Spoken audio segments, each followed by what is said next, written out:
How's it going, everybody? This is Beat the Bush. This is the Vevor dual pizza oven. I just made some pizza out of this thing, 400 degrees at 16 minutes or so. This one is an 1800 watt one, so each one of those heating elements, it's about 600 watts. You can get this all the way up to 2700 watts. Let me unbox this and show you guys what's included.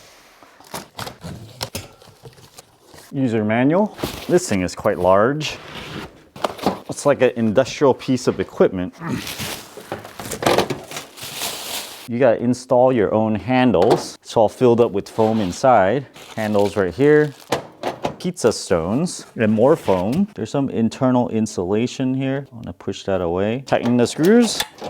Do the same for the bottom handle. Unpack the pizza stones. The stones are approximately 1/2 inch thick. Each of them measures 14 and 1/8 inch wide, and the same for the length. The machine is 20.5 inches wide, 17 inches tall, and 18 inches deep without the handles, 20.5 inches deep with the handles. There's 3 tabs on the right to hold the stone and a length on the right side.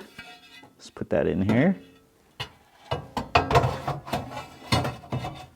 There's about 1/8 of an inch play left and right, and about 1/4 inch play front and back. So we can just kind of put it towards the middle here. This is a dual pizza oven, so I'm gonna put another one at the bottom. There we go. You can just pull open these handles and it'll open up, push it back and it locks in place. There's a bottom heating coil, middle heating coil, and a top one over here. That corresponds to this temperature knob, this one, and this one. There's a timer over here that goes from 0 to 120 minutes. You can see that's on. If I turn on the middle tier one, that's on.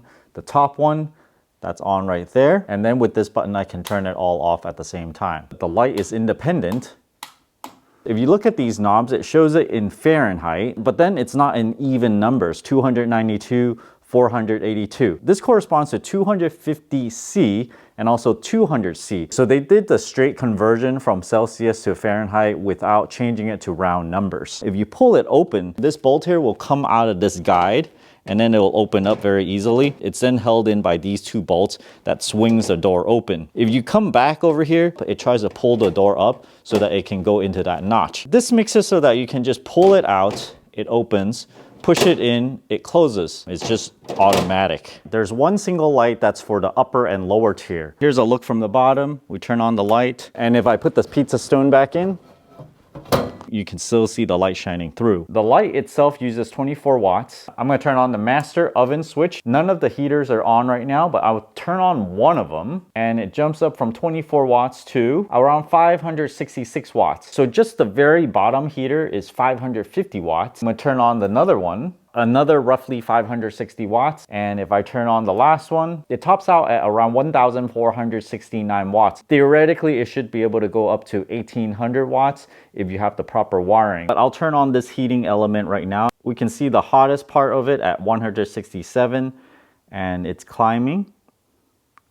170. Sometimes it's important to know how long it takes to warm up from a cold state. I turn it on for a few seconds here and there, but basically it's cold right now. I'm gonna try to preheat everything to 400 degrees and see how long this takes. So I'm gonna turn this up to, it says 392. There's no 400 marker, but I'm gonna set it somewhere around there and start the timer. The farther you are from your panel, the less wattage you can pull from the wall. It's not as efficient, so I can only pull 1470 watts. Let's wait and see when these lights turn off.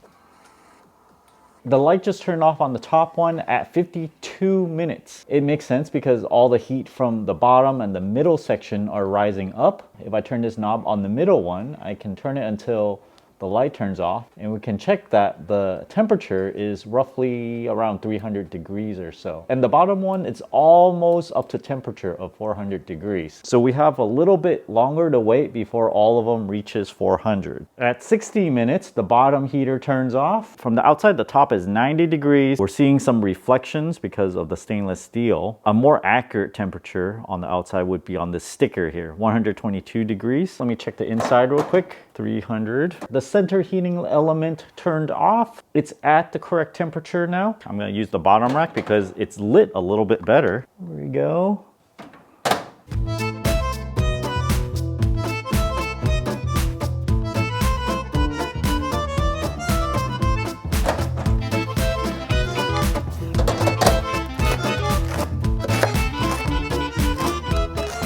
Check the the bottom crust. This is frozen wood-fired pizza, so it's browned it a little bit already. Get a taste of it first. Now, I think preheating for 60 minutes is a little excessive for the home cook. For commercial use, I suppose you can power it up in the morning. It'll run hot the entire day, and then you can put whatever in there to reheat. At 1800 watts, you divide that by 3.